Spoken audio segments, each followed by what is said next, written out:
अस्सलाम वालेकुम, नमस्कार, सत श्री अकाल एंड गुड इवनिंग। मैं हूं आरज़ू कासमी और आप देख रहे हैं फेस ऑफ।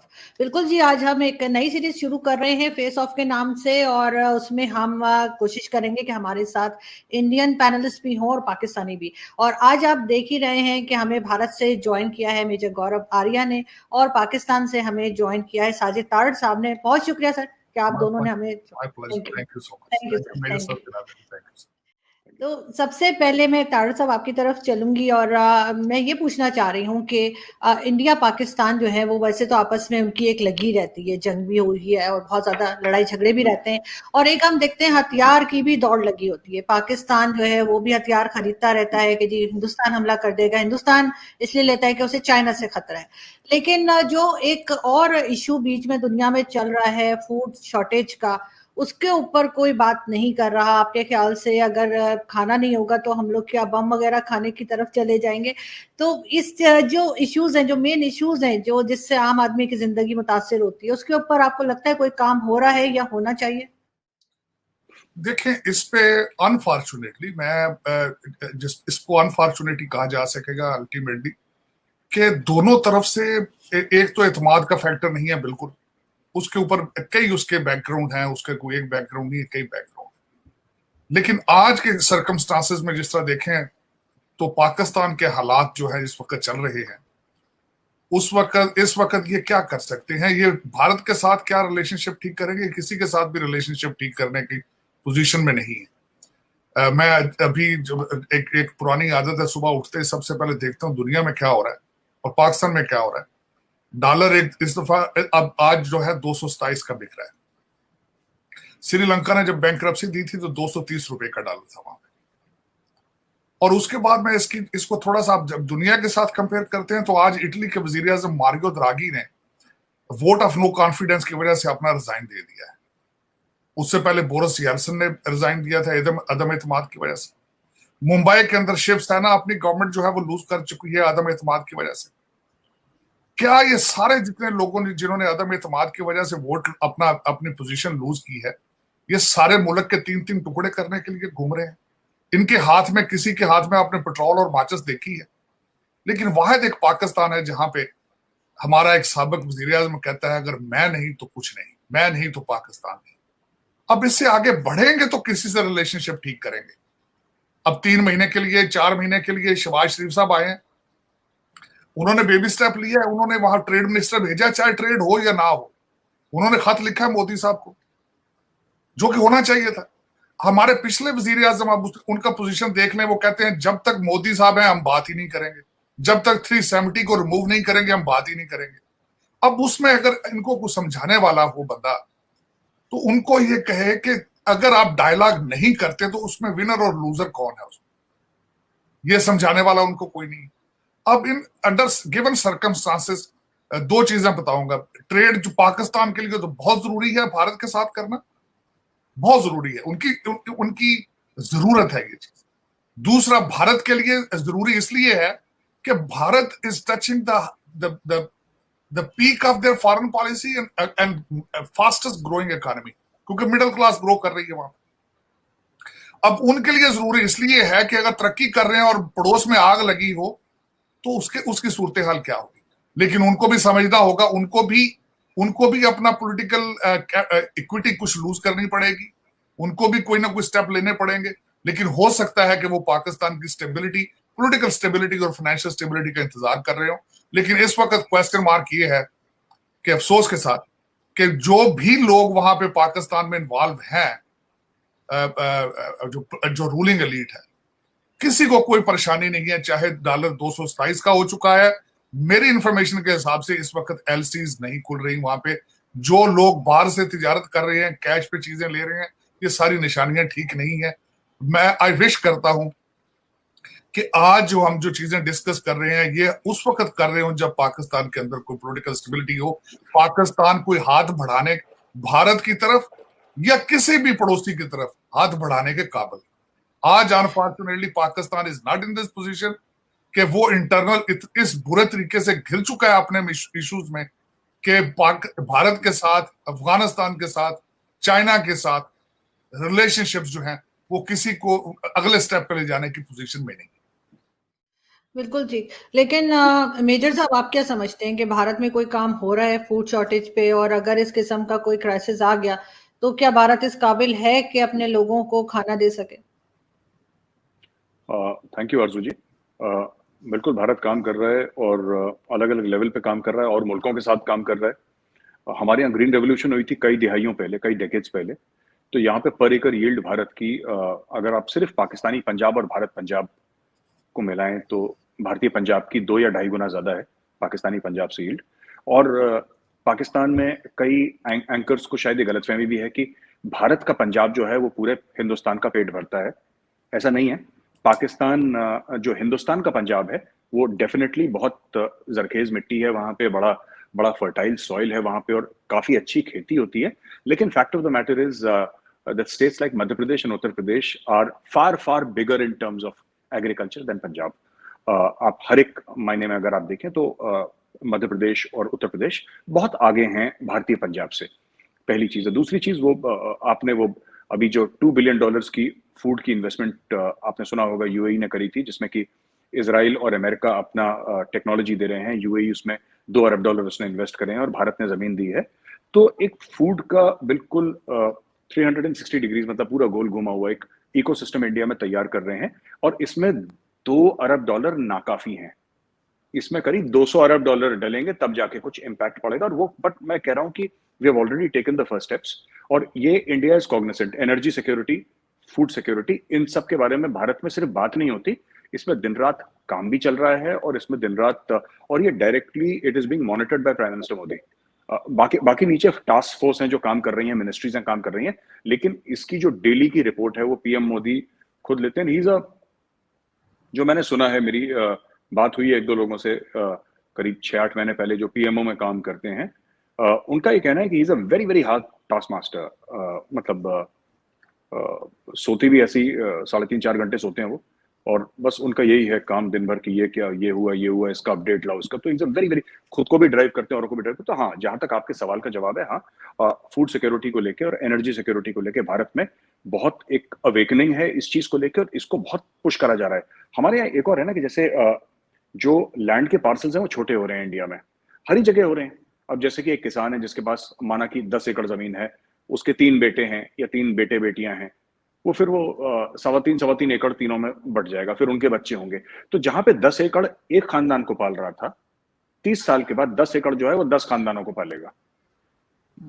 You understand? सो ये भी भारत को पता है कि इसकी वजह से लैंड का जो पार्सल कम हो रहा है। इसके भी तो फॉरेन कंट्रीज से कैसे हम लोग ट्रेड कर रहे हैं फूड के बारे में, किस तरीके से फूड को प्रोसेस कर रहे हैं। और साइंटिफिक रिसर्च के, यहाँ पे एग्रीकल्चर के रिसर्च के दिल्ली में ही एक बहुत बड़ी फैसिलिटी है, और जगह भी हैं, हमारे हैदराबाद में भी हैं जो दक्कन में है उधर, और जगह भी हमारे जो खास तौर से एग्रीकल्चर को देख रहे हैं। हमारे टॉप साइंटिस्ट हैं कि पर एकड़ यील्ड है वो कैसे बढ़ाई जाए। इसराइल से मोदी जी वो टेक्नोलॉजी लेकर आए हैं ड्रिप इरिगेशन की, कि किस तरीके से कम पानी में आप ज्यादा से ज्यादा क्रॉप्स उगा सकें। तो ये सब बातें चल रही हैं। किस तरीके से डिसैलिनेशन प्लांट्स लगाएंगे तो समुद्र के खारे पानी को मीठा पानी करेंगे, उसको पीने के लिए या फिर उसको फार्मिंग के लिए किस तरीके से इस्तेमाल करा जाएगा, ये सब हो रहा है। और जहां पे कुछ नहीं उग सकता, जैसे कि राजस्थान में कुछ जगह है जहां पे आसपास पानी नहीं है, या गुजरात में कुछ ऐसी जगह है जहां पे नमक है, मतलब आप 50 किलोमीटर देखेंगे तो सिर्फ वो रन ऑफ कच्छ का एरिया जहां पे सिर्फ नमक ही नमक है जमीन पे, सफेद, इट्स लाइक द मून। वो जैसे मून का वो है, बड़ा खूबसूरत है, लेकिन वहां पे कुछ उग नहीं सकता। और उसके अलावा भी कई जगह हैं और गुजरात में, तो वहां पे मैसिव सोलर फार्म्स लगा रखे हैं, मैसिव विंड के फार्म्स लगा रखे हैं। आप आरजू जी 1-1 घंटा आप गाड़ी चलाइए और वो सोलर पैनल खत्म नहीं होते। मतलब आप इतने इतने लगा दिए कि वो खत्म ही नहीं होते। तो जमीन उपजाऊ है, वहां से जमीन से आपके गेहूं निकले या वहां से सोलर एनर्जी निकले। जमीन से इसलिए कह रहा हूं क्योंकि पैनल जमीन पर लगा हुआ, आती तो ऊपर सूरज से है। तो ये कर रहे हैं, इसमें समय लगेगा। क्या हम लोगों ने अचीव कर लिया? बिल्कुल भी नहीं, हमें बहुत लंबा रास्ता अभी तय करना है।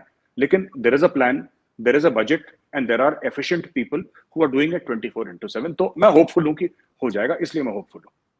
मुझे लगता है आपके यहाँ कोई मलिक रियाज नहीं है, वरना अभी तक वहां पे सब जगह बिल्डिंग्स बन गई होती हैं। और जो हमारा हाल हुआ है कि हमारे पास जमीन ही नहीं है कि जहां पर हम अनाज उगा सके या कोई काम कर सके। क्या कहेंगे ताड़ साहब आप? हमारे यहाँ तो इस तरह का कुछ नहीं हो रहा। इस पे थोड़ा सा ऐड ये करना चाहूंगा कि हमारे साबका वजीर आजम साहब ने फरमाया था कि जाके किसी से पूछ लें, मेरे टाइम के अंदर लोगों ने रियल स्टेट में से रैकेट पैसे बनाए हैं। तो रैकेट पैसे बनाने से मतलब ये था उनका कि उनके दौर में हाउसिंग सोसाइटियों ने और हमारी ब्यूरोक्रेसी ने खुल के एक दूसरे की मदद की है। अब मैं दूसरा पॉइंट उसमें ऐड ये करूंगा कि अगले दिन 6000 हाउसिंग सोसाइटियां इन पंजाब और loan they are in pipeline कि किस तरीके से वो उसको हाउसिंग सोसाइटियां बना रही, कोई लॉ एंड ऑर्डर की हालत नहीं है। अब मैं जो खासकर फूड की बात कर रहा था, तो उसमें जो हमारे पूटन साहब अगले दिन मैं आई वाज सरप्राइज्ड कि पूटन साहब जब गए ईरान के दौरे में, तो उनका एक ऑब्जेक्टिव ये भी था कि यूक्रेनियन वीट जो है, गंदम को किस तरह ब्लैक सी से दूसरी दुनिया को बेचनी है। और उसके साथ एक ऑब्जेक्टिव उनका और भी था जो आई वाज शॉक्ड कि through Iran give a passage to help India, Bharat through Iran to have an access to the Central Asia. तो ये चीजें दुनिया देख रही है, इसमें कोई शक नहीं है। Food is the future issue, water is the future issue, इसमें कोई शक नहीं है, और इस पे काम भी हो रहा है। लेकिन अनफॉर्चुनेट मैं जिस तरह कहूंगा कि पाकिस्तान में इस वक्त लाहौर के अंदर जो है, तख्त लाहौर जिसको कहा जाता है, 188 कमरे 5 स्टार होटलों के बुक हैं, और कुछ लोगों को पैसा देकर टर्की भेज दिया गया है।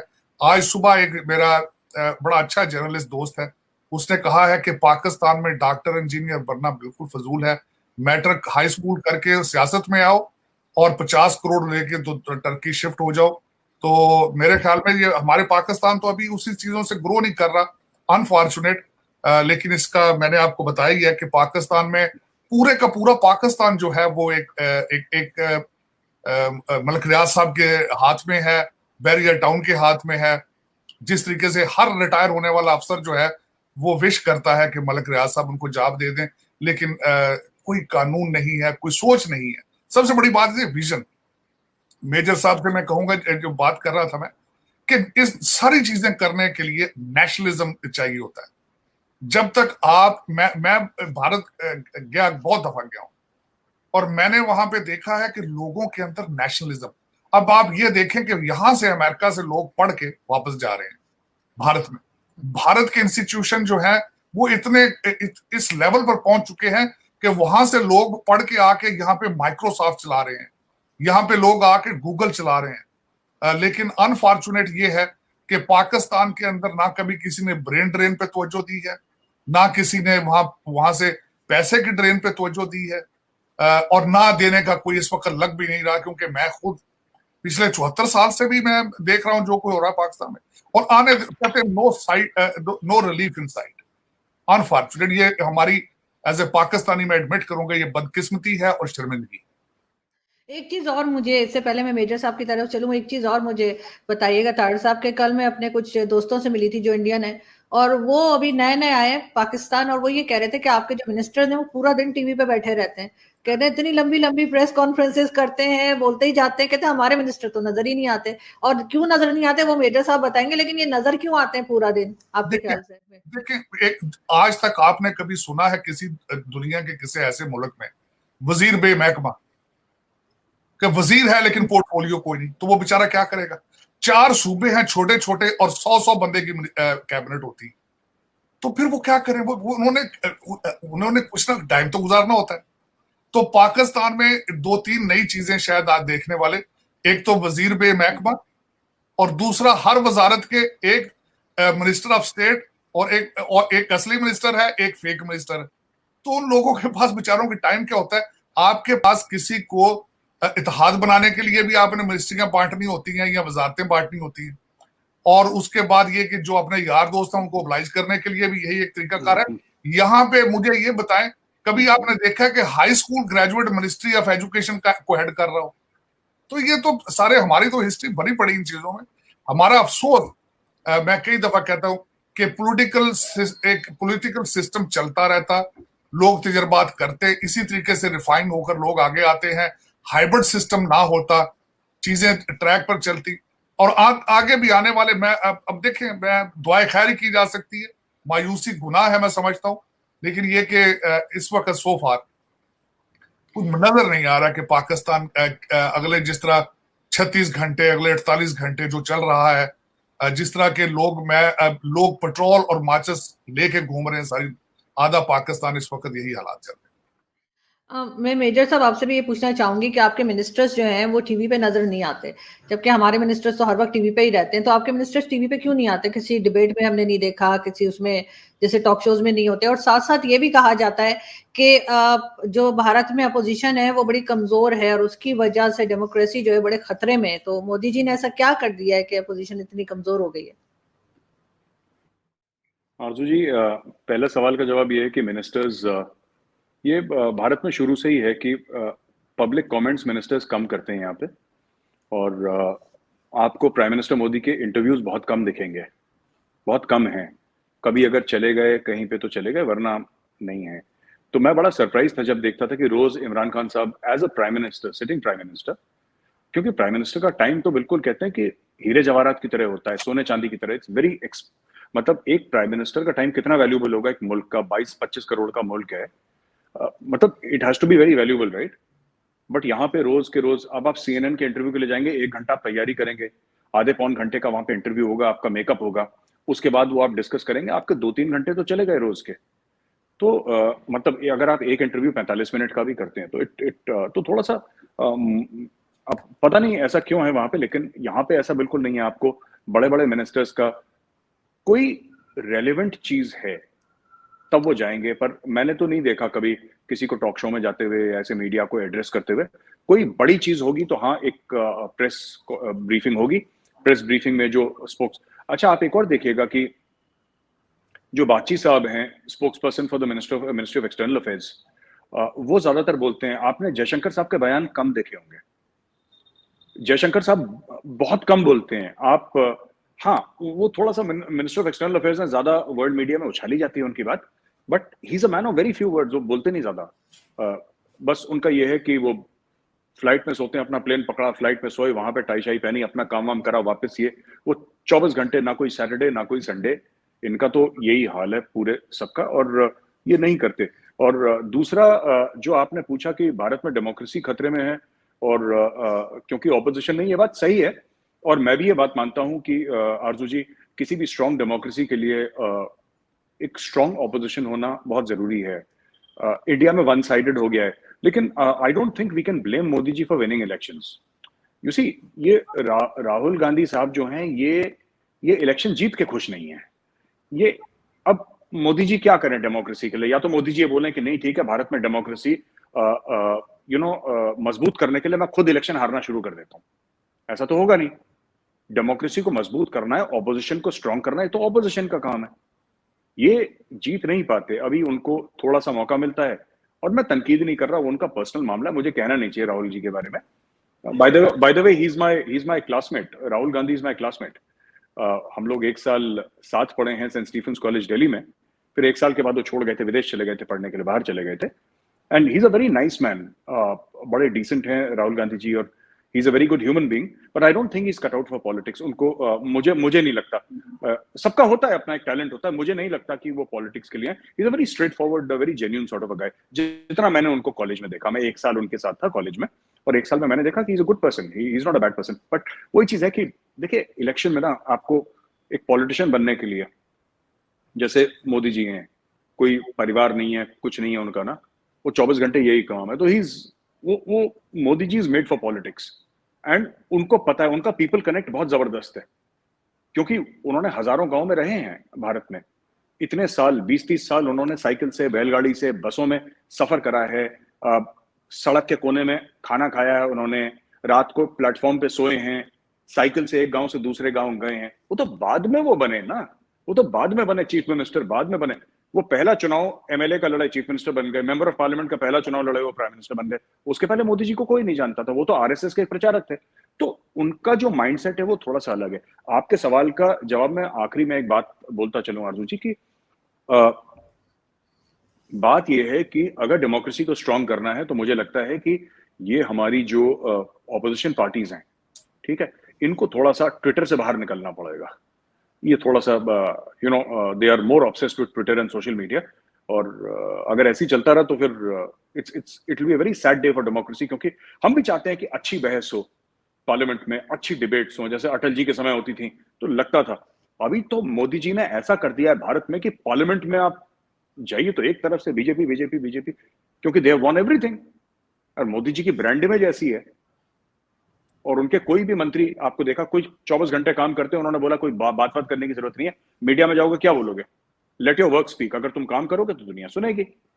मुंह से बोलते रहोगे तो nobody is interested in what you are saying. People are interested in कि आप काम क्या कर रहे हैं, आपकी कारकर्दगी क्या है, वो लोग देखते हैं। आपने बयान जो भी दिया, आपकी मर्जी, आप कुछ भी हवा में बोले।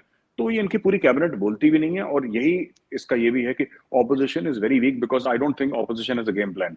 वो उनका बस ये है कि मोदी जी ने आज ये बोला, इसकी तनकीद कर दो, ये बोल दिया इसकी तनकीद कर दो, ये बोल दिया इसको क्रिटिसाइज कर दो। करो आप, वो आपका हक है और आपका फर्ज भी है, लेकिन उसके आगे भी तो कुछ काम होना चाहिए ना। पॉलिटिशियन का पहला काम है इलेक्शन जीतना, मैं ये मानता हूं आरजू जी। सब कॉन्टिनेंट में, एटलीस्ट भारत पाकिस्तान में, पॉलिटिशियन का पहला काम है इलेक्शन जीतना। तब वो लोगों की सेवा करेगा, तब वो लोगों को सर्व करेगा, पहले उसको जीतना पड़ेगा ना। बिल्कुल। यहाँ पर तो सारे भाई लोग हारे हुए हैं। नहीं, बिल्कुल आप ठीक कह रहे हैं, लेकिन तारड़ साहब, आखिर ये अपोजिशन जो है वो हिंदुस्तान पाकिस्तान में जो भी अपोजिशन होती है, ये मिलके काम क्यों नहीं करती गवर्नमेंट के साथ? अभी देखें, खान साहब जीत गए, उस पर यकीनन मेजर गौरव और पूरा इंडिया बड़ा खुश होगा कि जी बाई इलेक्शन में खान साहब की पार्टी जीत गई है, लेकिन खान साहब खुद बड़े उदास लग रहे हैं। उसकी क्या वजह है? देखिए, दो चीज मैं पहले थोड़ा सा वो मैं उस वक्त मैं वो एंटरटेनमेंट के हवाले से वो जो टीवी पे हमारे मिनिस्टर बोलते हैं, वो उसका भी मेरे जहन में आइडिया आया जो मैं बता नहीं सका बाद में, कि पाकिस्तान में इसको ऐसे एंटरटेनमेंट इस्तेमाल किया जाता है। भारत में और दूसरे मुल्कों में शाम के वक्त गाने, ड्रामे, दूसरी चीजें भी चलती। आप नोट कर लें कि हमारे टॉक शोज जो हैं उनमें गाली गलौज, एक दूसरे के साथ बदतमीजी को एज एन एंटरटेनमेंट समझा जाता है, जिस तरह मुर्गों की लड़ाइयां होती हैं एक दूसरे से। बल्कि यहां तक मैंने सुना है कि एक दूसरे का, जिसको जानबूझ के एंकर जरा थोड़ा सा बुलाकर दूसरे का वॉल्यूम कम कर देता है, तो वो उनको ये लोगों के लिए एंटरटेनिंग है ये कि मिनिस्टर लड़े, वो एक दूसरे की जातियात को लेकर आए, लोग एंजॉय करते हैं, इसलिए तो इस वजह से। दूसरा जो मैं बात कहने लगा था कि अपोजिशन के हालात दुनिया में अगर मैं देखा जाए, मैं being a student of political science और खासकर यहां से अमेरिका से देख रहा हूं, जहां पे जमहूरियत की बहुत लंबी हिस्ट्री मौजूद है और ये एक एज ए लेबोरेटरी काम करता है जमहूरियत के लिए। तो जमहूरियत को यहां भी चैलेंजेस हैं अमेरिका के अंदर, बल्कि मैं समझता हूं कि democracy is going through the crisis in US. तो दूसरी दुनिया के अंदर उनके क्या हालात होंगे, जिनकी एक बहुत बड़ी हिस्ट्री मौजूद है जमहूरियत के हवाले से। अब ये देखें कि अभी इस वक्त जो चैलेंज चल रहे हैं, we are going through the mid term election. America के अंदर इनके लिए एक बहुत, इस वक्त गवर्नमेंट के लिए बहुत बड़ा टास्क है कि इलेक्शन पे लोगों का एतमाद बहाल किया जाए। लोग पिछली दफा कोविड की वजह से जब मेल इन वोटिंग हुई थी उस वक्त से, और जिस तरीके से डोनाल्ड ट्रंप साहब ने पिक्चर ड्रा करने की कोशिश की थी कि फेक इलेक्शन या चेंजेस आई हैं, तो जमहूरियत को यहां भी ये चैलेंजेस है। और बिल्कुल बेजा साहब ने सही फरमाया है कि social media is a biggest challenge, और media is a big challenge for the democracy, क्योंकि अब मीडिया नहीं रहा, वो एक इंडस्ट्री बन चुका है, जर्नलिज्म इंडस्ट्री बन चुका है। वो लोगों के माइंडसेट तैयार करता है कि आपने भी वोट किस तरह देने, पहले इस तरह नहीं होता था ये। तो जमहूरियत की, और दूसरा वीक जो अपोजिशंस हैं वो भी पॉलिटिकल इंजीनियरिंग का हिस्सा है। अब आपने ये नया लफ्ज, मैं बड़े अरसे से इस पे अब रिसर्च कर रहा हूं कि पॉलिटिकल इंजीनियरिंग क्या है। एक इलेक्शन इस वक्त एक आर्ट बन चुका है। आपने कभी नोट किया है कि यहाँ अमेरिका के अंदर, बल्कि मैं खुद एक कैंडिडेट, एक दो दफा मैंने इलेक्शन लड़ने की कोशिश की, तैयारी की, और आजकल मेरा बच्चा यहाँ से, my son is finishing law school और ही इज प्रिपेयरिंग हिमसेल्फ। तो यहाँ पे मैंने देखा है कि किस तरीके से आपकी नेम रिकग्निशन को किस तरह लिया जाता है, वोटिंग को किस तरह देखना है, चीजें एक पूरी पॉलिटिकल इंजीनियरिंग है। और वो पॉलिटिकल इंजीनियरिंग अमेरिका की हद तक नहीं रह चुकी, पूरी दुनिया में जा चुकी। तो उसमें जो अपोजिशंस हैं, वो अपोजिशन में वही होता है, या पॉलिटिकल सियासत में वही कमजोर हो जाता है जिसकी पॉलिटिकल इंजीनियरिंग कमजोर हो। जिस तरह मैं छोटी सी मिसाल दूंगा कि पाकिस्तान में इस वक्त जो कुछ हो रहा है वो बिल्कुल ट्विटर और हैंडलर बन रहे हैं, हैशटैग बन रहे हैं, और खान साहब टिक टाकर से मुलाकातें कर रहे हैं। खान साहब ट्विटरों की एक उन्होंने, मैं हैरान था कि 1300 लोग सूबा सरहद के अंदर हायर किए गए हैं 25-25 हजार रुपया महीने की तनख्वाह पे, जिनका सिर्फ काम ये है कि ट्वीट पे बैठना है और उसको सारा। तो अब ये चैलेंजेस जो हैं जमहूरियत को इनसे डील करना पड़ेगा, वोटर्स की तरफ तवज्जो देना। अब दूसरा एक जो सोशल मीडिया है कि सियासतदानों की जातियात नहीं, उनके जाति जो लाइफ है वो नहीं रही। अब उनकी हर चीज जो वो खांसते हैं तो लोग उसका जवाब चाहते हैं, शाम को भी ये इसने इस तरह क्यों किया, कपड़े जो पहनते हैं उसका जवाब शाम को वो चाहते हैं क्यों इस तरह हुआ। तो ये एक चैलेंजेस है, जमहूरियत democracy is going through the challenges. और उसका सबसे बड़ा चैलेंज जो होगा अमेरिका के अंदर, तो देखे ना, जो पिछली चीजें थी वो रिफाइन होना शुरू हो चुकी हैं। आज मिड टर्म इलेक्शन है, कई लोगों ने उसको अपना रिएक्शन शो करके फर्क कर दिए, कई लोगों को फर्क कर।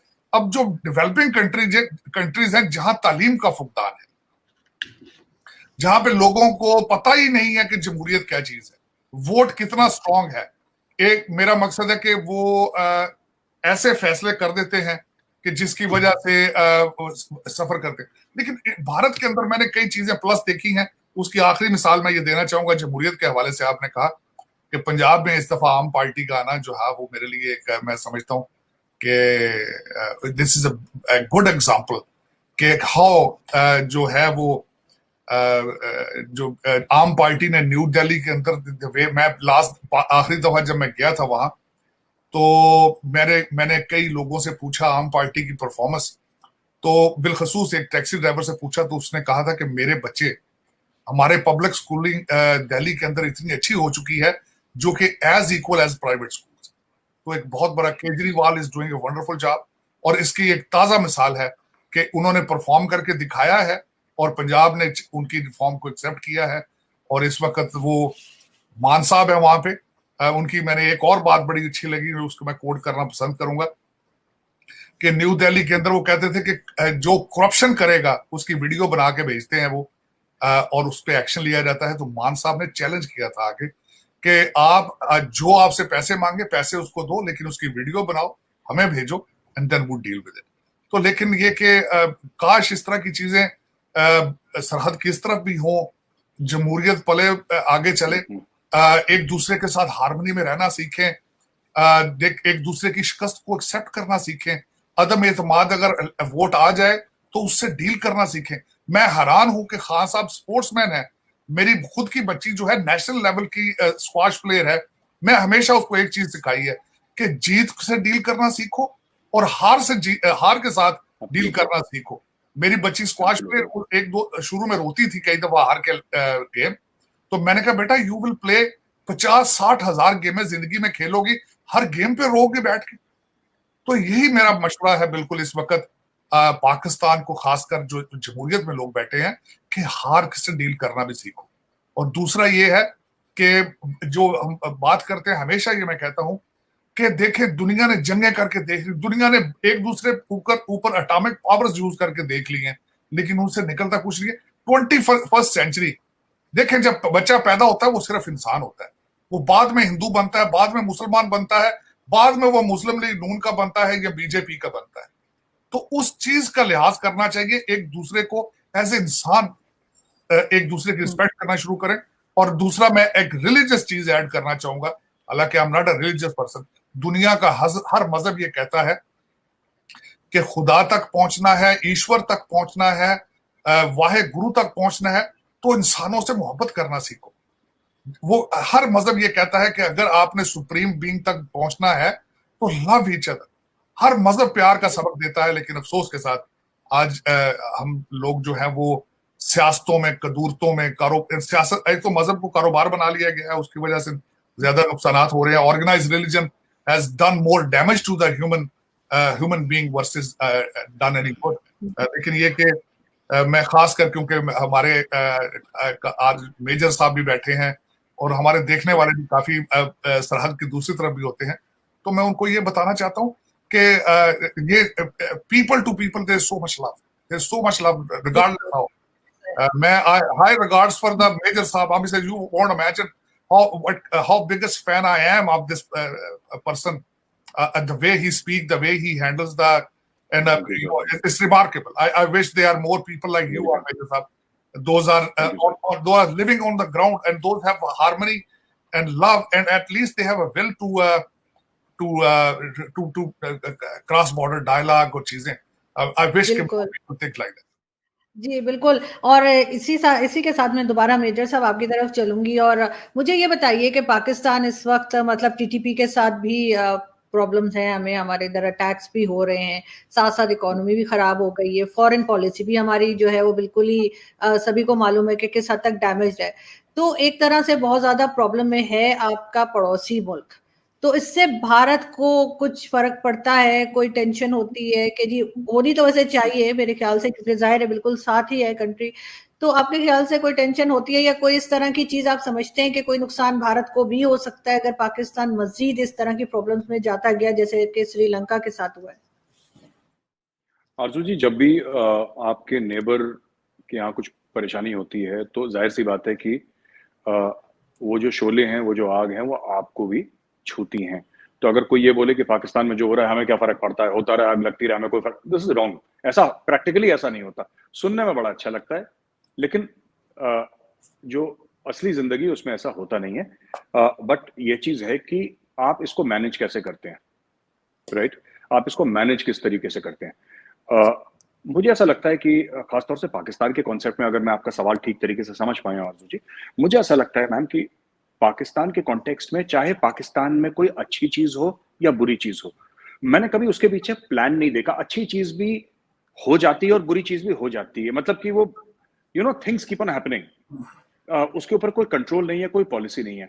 जैसे लोग कहते हैं कि कश्मीर पाकिस्तान की शाहरग है, ठीक है, वो जिन्ना साहब का स्टेटमेंट है कि कश्मीर पाकिस्तान की शाहरग है, और that is the cornerstone of Pakistan foreign policy and Pakistan defence policy.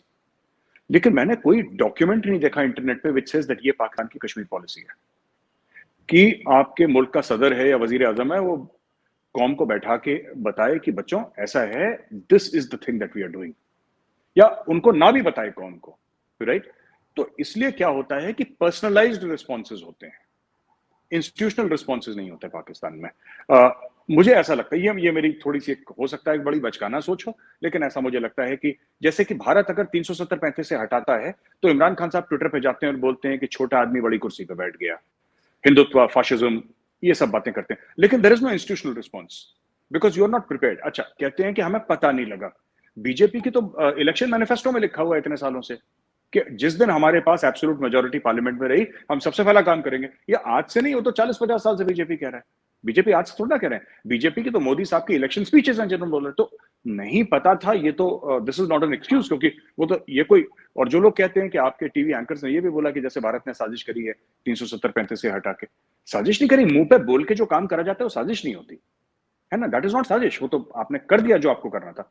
तो मुझे ऐसा लगता है, आपने टीटीपी की बात करी, ठीक है, मैं ऐसे सख्त अल्फाज आपकी शो पे नहीं लेना चाहता, लेकिन ये लोग जानवर हैं टीटीपी वाले, ठीक है ना। इनसे बात क्यों कर रहे हैं, मुझे हो सकता है कोई मजबूरी हो, खान साहब की सरकार की कोई मजबूरी थी, या फिर शहबाज शरीफ साहब की सरकार की कोई मजबूरी हो, एस्टैब्लिशमेंट ने बोला हो, मुझे नहीं पता। पर ये जानवर हैं टीटीपी वाले, इनको तो पकड़ के टाइट करिए सीधी, ठीक है। और एक और बात, मैं डे वन से बोल रहा हूं, जब पाकिस्तान में बड़े शादियाने बज रहे थे और बोला था कि नहीं अब तो अफगानिस्तान में आ गए हैं और अब वो कश्मीर लेके देंगे, वो पीटीआई की जो एक मोहतरमा भी थी, उन्होंने बोला था टेलीविजन पे कि वो कश्मीर, मैं डे वन से पाकिस्तानियों को ये बात, जो भी मेरे दोस्त हैं जिनसे बात हो रही है, कि ये तालिबान किसी की ये पकड़ में नहीं आने वाले आपके। ये आपको स्ट्रेटेजिक डेप्थ चाहिए थी अफगानिस्तान के अंदर, पाकिस्तान को चाहिए थी। हमीद गुल साहब ऑन रिकॉर्ड हैं, मरूम जनरल हमीद गुल, मैं उनकी बात कर रहा हूँ, he is on record saying that we desired strategic depth inside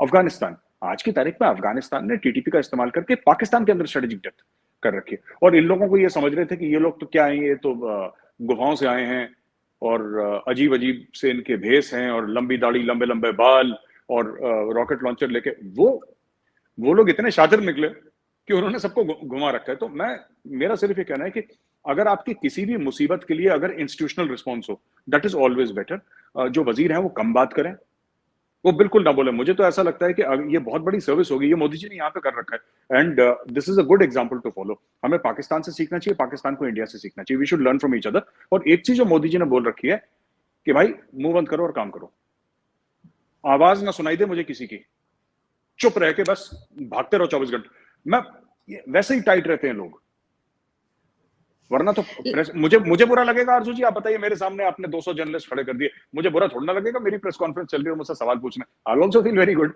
but इसका मतलब मैं काम नहीं कर रहा।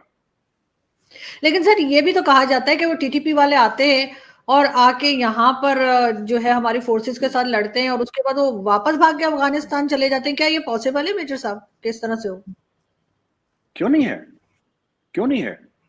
उनको, सिर्फ उनको नहीं, आपके जो बलोच फाइटर्स हैं उनकी फैमिलीज कंधार में है। This is a well documented fact. आपके जो तहरीक तालिबान पाकिस्तान है उसका नाम टीटीपी है, लेकिन उसका पूरा का पूरा बेस अफगानिस्तान के अंदर है, ट्राइबल एरियाज। वो लोग नहीं मानते ड्यूरेंट लाइन, वो लोग जाते हैं, उनको शय अफगान तालिबान की। अफगान तालिबान, देखिए अफगान तालिबान जब पावर में आए सबसे पहले किसको छुड़ाया था उन्होंने जेल से? टीटीपी वालों को छुड़ाया था ना जेल से, तो वो है वहां पे। आप देखिए, a good terrorist is a dead terrorist. Pakistani फौज को चाहिए इनको जान से मार के खत्म करें, तब जाके शांति होगी। ये देखिए जानवर लोग हैं ये, आप लोग उनसे बातचीत कर रहे हैं, इनको खत्म करें। And Pakistan army is well capable, मैं आपको बता रहा हूं, they are well capable of doing it. जरबेयाज था आपका, रदुल फसाद था, आपने करा था, ठीक है, उसका थोड़ा सा कोलैटरल ज्यादा हुआ, कोलैटरल डैमेज। मैंने नॉर्थ वजीरिस्तान में जो उनके खास ऑपरेशंस थे, मैंने उनको बड़ा क्लोजली स्टडी करा है फ्रॉम अ मिलिट्री पॉइंट। वो they were not perfectly executed, but on ground they were this thing कि टीटीपी की ऑलमोस्ट कमर तोड़ दी थी, ऑलमोस्ट कमर तोड़ दी थी। इससे पहले कि मैं तार साहब से यही सवाल पूछूं कि क्या वो एग्री करते हैं मेजर साहब से कि टीटीपी के साथ यही सलूक होना चाहिए, मैं ये जरूर बता दूं मेजर साहब कि प्लीज आप लोग कोई एयर स्ट्राइक ना किएगा, क्योंकि हमारे पास चाय नहीं है। हमारे एक मिनिस्टर ने कह दिया है कि चाय ना पिए फिर आपके पायलट क्या आएंगे और हमें चाय नहीं हम पिला पाएंगे। क्या कहेंगे तार साहब? मैं आरजू एक तो थोड़ा सा आपको बताना चाहूंगा, कहते हैं किसी चीज के बारे में सोचना या बात करने से पहले उसका माजी देखना चाहिए। अफगानिस्तान का माजी मैं जरूर बताना चाहूंगा कि अफगानिस्तान का माजी क्या है। ये पहाड़ों के ऊपर रहते थे लोग, ऊपर अभी भी रहते हैं, नीचे उतरते थे लूट के ना, जो आपके ट्रेड रूट्स होते थे दर्रा खैबर से, उनको लूट के फिर पहाड़ों के ऊपर चले जाते थे।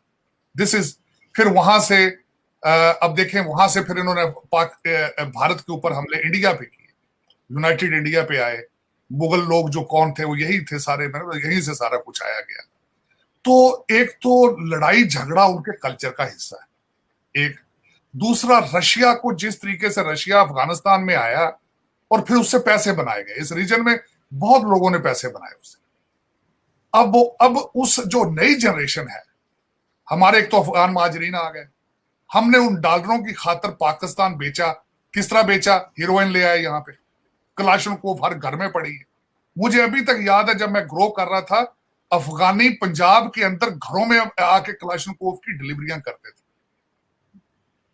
मैं जब इस्लामाबाद में पढ़ता था, जब मैं इस्लामाबाद पढ़ता रहा हूं, उस वक्त इस्लामाबाद के जुमा बाजार में रशियन आपके यूनिफॉर्म बिकते थे। वहां मैंने स्मिर्ना वाडका इस्लामाबाद में इस तरह बिकता देखा है जिस तरह पानी बिक रहा है। तो उससे पैसा बनाया गया। एक तो वो खाब, वो पैसा डॉलर अभी इस जेल में घूमते हैं। वो कुछ हमारे पाकिस्तानी जो दोस्त हैं उनके भी दिमाग में वही डॉलरों की बारिश अभी घूम रही है। और वही अफगानी बच्चे जो मुहाजिरिन कैंपों में जो गुजरे हैं, वो उनका तरीकाकार देखें। वो एज ए बिजनेस लड़ते हैं गर्मियों में, सर्दियों में आराम करते हैं। अब ये अफगानी, आपको मैं थोड़ा सा ये बताना चाहूंगा, ये टीटीपी की बात नहीं कर रहा हूं, यही अफगानी इस वक्त आपको पता सीरिया में पैसों से लड़ रहे हैं जाके। आपको पता है यही अफगानी इराक में $500 $200 लेके महीने का ये वहां पे भी लड़ रहे हैं।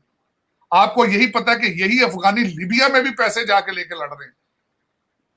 तो ये उनका कारोबार है। अब मैं दो चीजें बताता हूं। माजी के अंदर जब भी पाकिस्तान उनसे किसी चीज पे निगोशिएट करता था, निगोशिएट करने का स्टाइल भी बताना चाहता हूं। वो दो चीजें, जब यहां से जाते थे निगोशिएट करने, वो कहते थे अभी लेकर के आए हो, या पैसा दो या असला दो। ये मीटिंग शुरू होने से पहले ये बात तय होती है, क्या लेकर आए हो भाई, उसके बगैर तो वो बात ही नहीं करते। तो ये देते रहे मुसलसल। अब मैं वो बात करना चाह रहा था कि ये अटैक करके भाग जाते हैं वापस, ये भागते हैं वापस। पिछली दफा हमारी इसके ऊपर हमारे पाकिस्तानी एयरफोर्स ने उनके ऊपर एयर स्ट्राइक की है, लेकिन साथ क्या हुआ है कि वो जो वहां पे अफगानी मरे थे, आपने उनके पैसे दिए फिर दोबारा, क्योंकि वो टेबल पर बैठते ही नहीं उन चीजों के बगैर पैसों के। तो ये पता है। और दूसरी ये बात, ये मैं वो मेजर साहब बात, मैं उस पर मजीद क्या बोलूं, मैं समझता हूँ अच्छा नहीं होता। जब सारी चीजें अपने हाथों से बनाई हो, ये मेरे मध्य तालिबान कौन है, अफगान मुजाहिदीन कौन थे, ये हमारे हाथों के बने हुए ये सर। तो इनको बनाया है, अब वो उनके हमारे वो गले पड़ रहे हैं, अब वो चैलेंज कर चुके हैं, पाकिस्तान की सॉवरेनिटी को चैलेंज कर चुके हैं। लेकिन एक बात ये जरूर कहूंगा कि जो लोग चीज असेंबल करते हैं उसको डिसमेंटल करना भी वो जानते हैं, लेकिन उसके लिए विल चाहिए। वो विल कहां से लाएंगे? अब पाकिस्तान आर्मी सलाहियत बहुत रखती है, लेकिन अंदर ग्रुपों में डिवाइडेड है। हमारे आधे तालिबानी माइंडसेट के लोग तो फौज में बैठे हैं, हमारे आधे आर्मी के लोग तो वो चाहते हैं रियासत मदीना बनाई जाए, वो आधे हमारे आर्मी के अंदर बैठे लोग कहते हैं शरिया इन्फोर्स की जाए। हमारा चैलेंज तो ये है, हमें पता ही नहीं। एक तो सबसे पहले इस्लाम एक foreign religion for the sub continent, और यहां पे लाकर हमने उसको बिल्कुल उसको समझने की कोशिश नहीं की। हम सुबह उठते हैं, दिल होता है तो इस्लामिक पॉइंट ऑफ व्यू से सोचना शुरू कर देते हैं, शाम को बैठते हैं तो पाकिस्तानी सोच बन जाती, दोपहर को सोचते हैं तो कहते हैं पैसे बना लो। तो मेरा मकसद एक कंफ्यूजन है, एक ऐसा इज़्तिराब है। मैं बहसीते पाकिस्तानी खुद मैं दिल होता है तो मैं कई दफा इस्लाम की तरफ चला जाता हूं, कई दफा शाम को दूसरी साइड। मेरे को ये कंफ्यूजन हर पाकिस्तानी के पास है, हर चीज। आप 72 तो फिरके बना लिए आपने मजहब के, शिया सुन्नी एक दूसरे को, आप अहमदी अलग हैं, शिया सुन्नी अलग हैं, बरेलवी अलग हैं, कौन कितना मसलक आपके नहीं है। लेकिन उसकी बात यह है, हर प्रॉब्लम जो है, मैं समझता हूं मेरी नजर में, जो मैं सारी जिंदगी, हर प्रॉब्लम के साथ एक सोल्यूशन होता है अगर आप उसको ढूंढना चाहें। बिल्कुल होना चाहिए। अगर आप पंजाब के अंदर आरजू, अगर आप पंजाब के अंदर गवर्नमेंट बनाने की सलाहियत नहीं रखते, आप सुकून पंजाब में लाने की सलाहियत नहीं रखती, तो टीटीपी को किस तरह डील करेंगे आप? वो तो बहुत दूर है भाई, टीटीपी तो बहुत दूर है, डॉलर आपके कंट्रोल से बाहर है इस वक्त। मुझे ये बताएं शहबाज शरीफ साहब, मैं छोटी सी आखिरी दो मिसालें देना चाहूंगा, आखिरी दो मिसाल।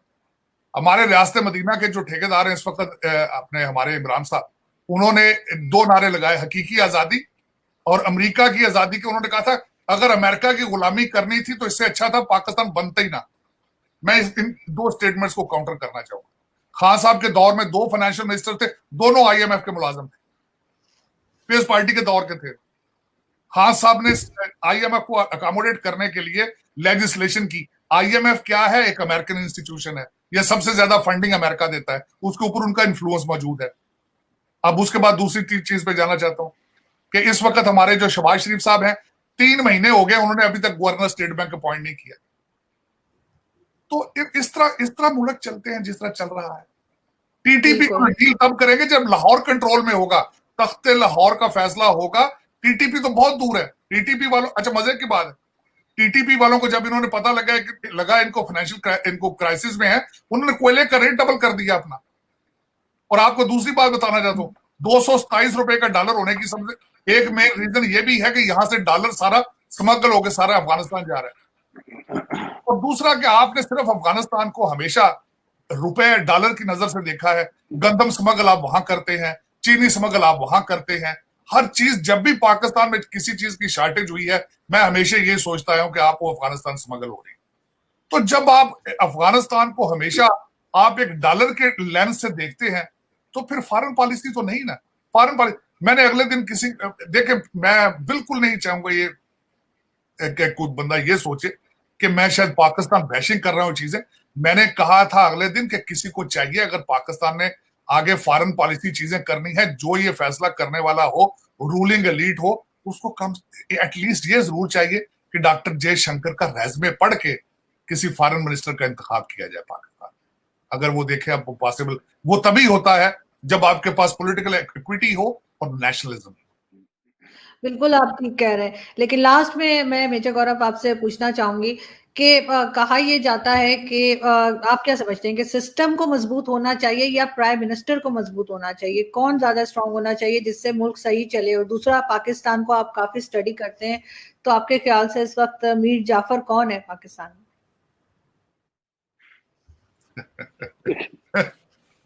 देखिए, मैं आपने सवाल ही ऐसा खतरनाक सा पूछ लिया।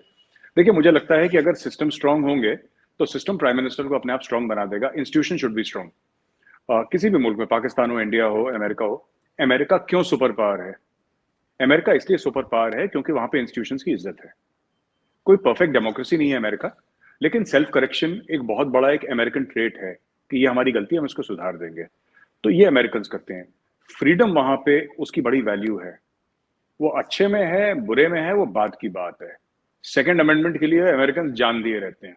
ठीक है, अब मैं अग्री नहीं करता, but I am not an American citizen. मैं कौन होता हूँ मैं अग्री करूँ ना करूँ? But the fact of the matter is कि फ्रीडम देयर इज एब्सोल्यूट। वो बिलीव करते हैं, यू नो, कहते हैं land of the brave, home of the free, ये कुछ ऐसे ही उनका बड़ा एक वहां पे कहना है। मैं आरजू जी एक बात बोलता हूँ कि जब इंस्टीट्यूशन स्ट्रांग हो जाता है तो मुल्क स्ट्रांग हो जाता है, मुल्क स्ट्रांग होते हैं तो प्राइम मिनिस्टर स्ट्रांग हो जाता है अपने आप। ठीक है ना? ये अमेरिका का जो America strength is not in its nuclear weapons, America strength is in its people and it's institution. वो अमेरिका की स्ट्रेंथ है। जो अमेरिका के 11-12 न्यूक्लियर पावर्ड एयरक्राफ्ट कैरियर्स है ना, वो अमेरिका की ताकत नहीं है। जो अमेरिका के लोग हैं, जो अमेरिका में फंडामेंटल राइट्स की रिस्पेक्ट है, जो इंडिविजुअल की रिस्पेक्ट है, जो अमेरिका में जो कल्चर की, वो अमेरिका का पावर है। कल अगर अमेरिका को, भगवान ना करे ऐसा दिन आए, पर कल अगर अमेरिका के पास कुछ नहीं रहता, इनमें इतनी सलाहियत है कि जमीन से फिर आसमान तक अपने आप को ले आएंगे 20-30 साल के अंदर। ये सलाह, क्योंकि वहां पे कल्चर ठीक है, सो इंस्टीट्यूशंस ठीक है, तो वो कर लेंगे अपने आप। बात ये मुझे देखिए, मैं वही मैंने एग्जांपल पहले भी दिया था, मैं फिर से बताता हूँ। मैं आरजू जी लंच पे था एक सीनियर जनरल के साथ इंडिया में, और एक सीनियर डिप्लोमेट के साथ। दोनों रिटायर्ड, 10-1 साल पहले रिटायर हो चुके हैं वो लोग। और मैंने उनसे बात करी, जब इमरान खान साहब जीते थे पंजाब के इलेक्शन में, 15 सीटें 20 में से बाईपोल्स में जीते थे, तो उन्होंने बोला कि जो, और मैं अग्री करता हूँ क्योंकि मेरी भी यही थॉट्स थी, उन्होंने बोला कि जो इमरान खान डैमेज कर रहा है, इमरान खान साहब जिस तरीके से सुप्रीम कोर्ट को उन्होंने छोड़ा, पार्लियामेंट को उन्होंने छोड़ा, इकोनॉमी को उन्होंने छोड़ा, फौज को उन्होंने छोड़ा, उन्होंने सबको निपटा दिया एक शॉट में। और आज की तारीख में आपकी एस्टैब्लिशमेंट वाले चुप हैं। इट्स वेरी सरप्राइजिंग दैट, मतलब यू नो कि they are very tentative about this whole thing कि हो क्या रहा है, राइट? आपने अभी पूछा ना तारड़ साहब से, आपने बात करी थी कि इमरान खान क्यों जीतने के बाद भी क्यों इमरान खान इतना प्रोटेस्ट कर रहे हैं। इमरान खान ने तैयारी उस स्क्रिप्ट की करी थी कि रिजल्ट आएंगे मैं अल्लाह करूंगा। अब वो जीत गए, तो उन्होंने स्क्रिप्ट तो बदली नहीं कि भाई मुबारक हो मुबारक हो। उन्होंने बोला नहीं, हाय हाय, क्यों वो एक्सपर्ट हाय मैं कंटेनर पे, तो चढ़े हुए थे कंटेनर पे, उतरे नहीं नीचे वो जीतने के बावजूद। तो ये बात है मेरे हिसाब से। बिल्कुल आप ठीक कह रहे हैं, शायद यही बात लग रही है। कुछ आप कहना ही चाह रहे थे तारड़? मैं ये कहना चाह रहा था कि मैं वो मिस कर गया पॉइंट पिछली दफा, कि खान साहब ने तैयारी कर रखी है फॉरेन फंडिंग केस के खिलाफ, तो उसके लिए उनका नैरेटिव फिट बैठता है कि अदम एतमाद, इनको ऐसी फिजा कायम की जाए इलेक्शन कमीशन के खिलाफ कि ये जो काम करते हैं ये 2 नंबर करते हैं, ये जो कुछ है सारा कुछ। क्योंकि फॉरेन फंडिंग केस एक ऐसा केस, उसका फैसला है कि वो जब उसका रिजल्ट आएगा तो खान साहब की बिल्कुल आंखें खुल जाएंगी। लेकिन दूसरा उसमें अब देखें किस रुख जाता है पाकिस्तान। जिस तरह मैं एग्री करूंगा मेरे हिसाब से कि कभी पाकिस्तान की एस्टेब्लिशमेंट ने या इस तरह को पहले खामोश नहीं रहे। मैं जिस तरह के अब इनके बारे में लफ्ज इस्तेमाल किया जाता है अनोखा लाडला, जिस तरह जावेद लतीफ साहब ने अगले दिन फरमाया था कि अभी तक लाडला है। अब देखें पाकिस्तान, लेकिन मैं हमेशा कहता हूँ मेरी फीलिंग स्टेट ऑफ पाकिस्तान के साथ है, और इस वक्त स्टेट ऑफ पाकिस्तान जो है वो कमजोर है, और मैं उसके लिए मेरी दुआएं भी हैं और सोच भी है कि बेहतर हो। अब देखें कि कहते हैं ऊंट किस रुख बैठते हैं। बिल्कुल देखते हैं कि क्या होता है, लेकिन खैर हमारी दुआ है कि कुछ बेहतरी आए और दोनों कंट्रीज, हिंदुस्तान में भी और पाकिस्तान में भी, सब लोग खुश रहें और आराम से रहें। बहुत शुक्रिया कि आप दोनों ने ज्वाइन किया। Thank you so much. नमस्कार, सत श्री अकाल, प्रणाम, और थैंक यू मेजर साहब, huge fan of yours. Thank you sir, huge fan, thank you sir, huge fan of yours sir. Thank you very much, बहुत बहुत धन्यवाद सर आपका, बहुत बहुत धन्यवाद।